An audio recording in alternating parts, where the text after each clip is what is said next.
चर्चारे अश्विनी वैष्णव मुख्यमंत्री रेस रे रेल मंत्री ना राजनैतिक महल को सरगरम करिछि। दिनकु दिन बढ़िबाकु लागिछि अश्विनी लोकप्रियता। दल रे मध्य तांकर प्रभाव बढ़िबाकु लागिछि। गोटे पटे केंद्र मंत्री तो गोटे पटे रेल मंत्री। बीजेपी रु कुआडे मुख्यमंत्री होई पारंती अश्विनी वैष्णव। कि निष्पत्ति नेब दल, काहाको मिलिबो मुख्यमंत्री आसन। 1994 बैच रो आईएएस ऑफिसर हेउछंती अश्विनी। चाकरी रु अवसर नेबा परे बीजेपी रे जोग दैथिले। परे से ओडिसा रु राज्यसभा प्रार्थी होई निर्वाचित मध्य होइथिले। अश्विनीकर क्षमता देखि बीजेपी तांकु संसद रु सीधा रेल मंत्री पदर दायित्व दैथिला।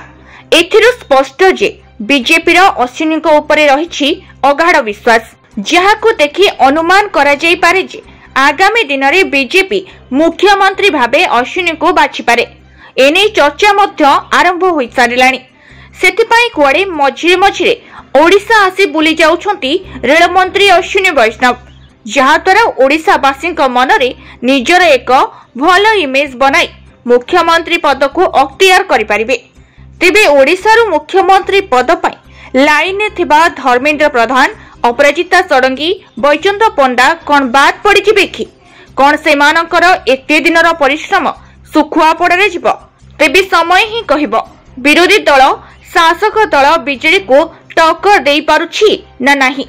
कारण एथर जदि विरोधी अंता न भिड़ंती आगामी दिन में ओडिशावासी हुए तो आउ विरोधी को विश्वास करि परिबेनी।